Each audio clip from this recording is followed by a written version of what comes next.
मेळघाटातील धारणी तालुक्यात भर उन्हाळ्यातही वृक्षारोपण केल्याचा प्रकार उघडकीस आला असून नियमांना हरताळ फासत ठेकेदाराकडून काम केलं जात असल्याचा आरोप नागरिकांनी केला आहे।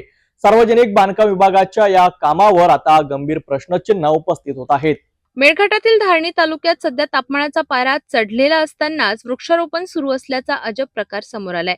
धारणी कुसुमकोट बुजुर्ग रोड ते झिलपी साद्राबाडी मार्गावर सार्वजनिक बांधकाम विभागाअंतर्गत हे काम सुरू आहे। मात्र राज्याच्या वन विभागाच्या स्पष्ट नियमांनुसार वृक्षारोपणासाठी जून ते ऑक्टोबर हा कालावधी योग्य मानला जातो। पावसाळ्याच्या सुरुवातीला लागवड केल्यास रोपांची जगण्याची शक्यता अधिक असते, तरीही भर उन्हात लहान खड्डे खणून आणि अपुरे कुंपण करून रोपे लावली जात असल्याचे दृश्य पाहायला मिळत आहे। स्थानिक नागरिकांच्या मते लावलेल्या रोपांना पाणी देणे जात नसल्यामुळे ती 2 ते 3 दिवसातच कोमे जात आहेत।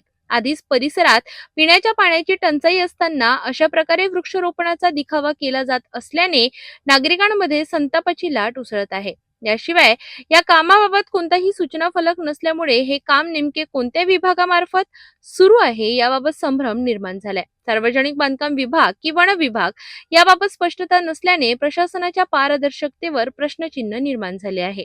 भर उन्हाळ्यात वृक्षारोपण करून पर्यावरण संवर्धनाचा केवळ दिखावा केला जातोय का आणि यामागे नेमका कोणाचा हलगर्जीपणा आहे?